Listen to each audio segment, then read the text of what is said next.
I'm Nicole and welcome back to another episode of Squiggly Motherhood. And today I'm going to be talking about the 5 things that you must do before you have your first child. Let's dive straight in.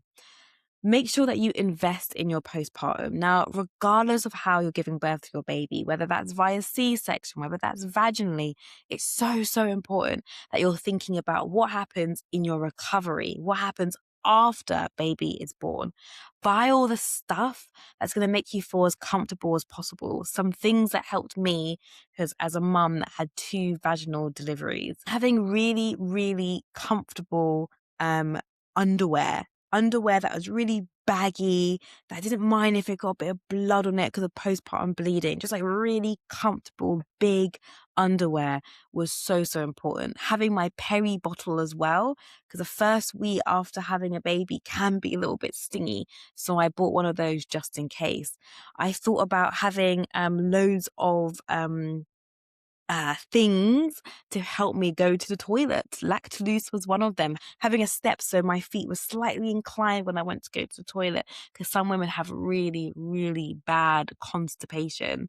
I invested in, didn't actually have to use it, but invested in all the sprays and pads that had a bit of ice on them or had a bit of a cooling agent on them to help me feel more comfortable down below. So I wasn't so sore and stingy down below.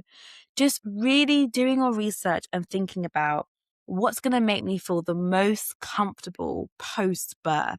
The last thing you want to be doing when you're got your newborn baby and you are very emotional and you are sore is being there in the middle of the night on Amazon or wherever you're looking to buy any of your products, trying to source the right thing in that exact moment that you need. If you can be prepped, if you can be organized, that's going to help you just feel more comfortable and more ready to go ASAP, straight away, and not having to wait for something to be delivered to a house. Even if it's next door, next day, you want it instantly. You don't want to have to wait. If you're enjoying this episode, don't forget to like, subscribe, and share with a friend. It just helps other people to find us. Now, back to the episode. My second thing is, if you are a mom that knows that you want to be breastfeeding, that breastfeeding is something that's super important to you, invest in it.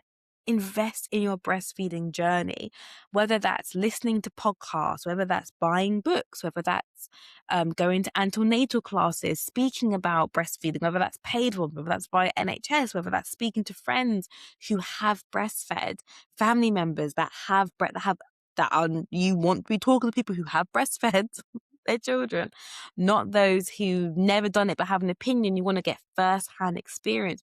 You want to be equipping and educating yourself on what breastfeeding is. Really invest in your knowledge around breastfeeding. And if you want to, and if you have the finances to, looking at having a lactation consultant. Having a lactation consultant to hand, having their number there. So if you are running into challenges, you know who to call. You have that guidance and that person who's available to help you.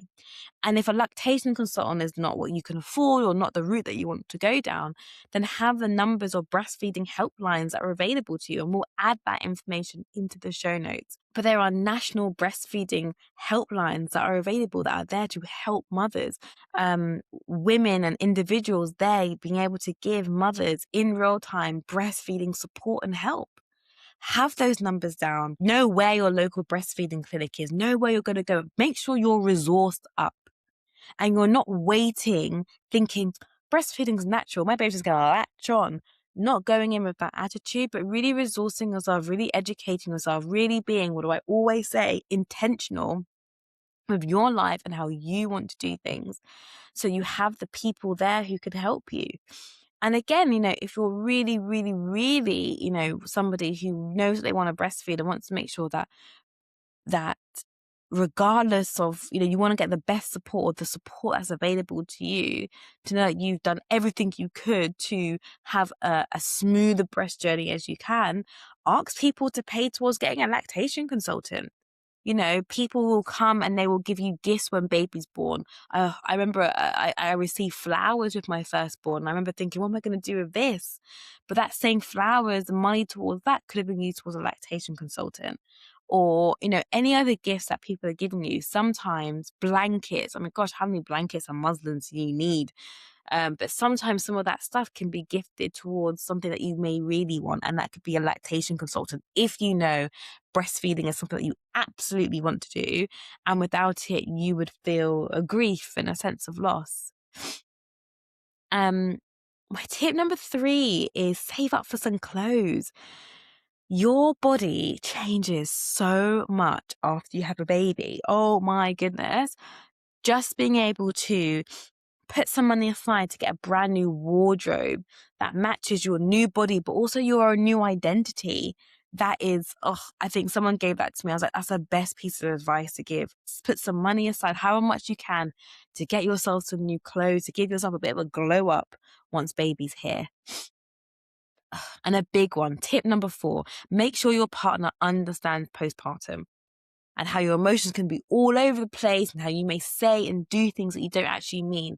Make sure they have a deep, deep understanding of what it is when a woman goes through that postpartum period. Because it's a rocky ride. It's like bumpity, bumpity, bump. You're like, whoa, whoa, whoa. You're up and you're down. You're left and you're right. And you're overly anxious about the baby. Everyone's telling you sleep when baby sleeps, but you can't sleep because you're so paranoid what if something happens. It literally feels like your entire heart, everything you care about, you love, is just literally there in this baby. And you're like, how on earth will I ever sleep normally again? Make sure that your partner, go to those antenatal classes together as a couple. Means you're both aware and clued up as to what that postpartum means. Your partner has an understanding to be able to support you in the way that they're able to, but also you have an understanding as well to know that these feelings that you're feeling are normal, and it's part of it. It's part of the roller coaster. It's part of the joy and the mayhem and the chaos. It is all part of it. And the last piece of advice I would give to all mums who have their first babies is make sure that you really and truly enjoy your freedom. And by this, I mean that it is when you have a baby, everything changes. Everything changes. Yes, it's hard if you can't just be like, okay, bye, I'm popping out, and you just leave the house. You have a child with you, you've got a baby, you've got a baby bag, you have snacks when they get a bit older to prep, you have all this stuff. Leaving the house doesn't get as easy. Having the same kind of freedom doesn't get as easy. It changes your life completely. I would just encourage you, if you're having your first child, to say yes to everything. Go out, see friends, enjoy that life, soak it all in, go on all the holidays, do all that stuff that you want to do in the first 9/10 months that baby's cooking. Because once baby's here, everything changes. Everything changes. So soak it up, enjoy it, and because you may miss it. You may miss that freedom and that ease and that being able to be nippy, going into a shop and the quickness of being able to do things. You may miss that. So really just soak it in now while you've got the chance when baby's cooking inside your belly. I'm going to wrap it up there. If you enjoyed this episode, please subscribe, share with a friend, like this episode. It helps other people to find us. And if you've got any questions that you want answered by me, please drop me an email at squigglymotherhood@gmail.com. And you can also find me on all social medias at squigglymotherhood as well. Until next time, guys. Bye. How do you juggle a busy household when you have to cook, clean, and look after the family? Now, one thing that helps me in particular is HelloFresh. We use HelloFresh every single week to help us with our meal prepping, and quite frankly, it's just one less thing to think about and one less thing off the to-do list, and my mental load feels so much lighter. So if you would like to use HelloFresh and have a discount on your next HelloFresh meal, don't forget to check out the show notes where we have our own Squiggly Motherhood discount. Check it out now.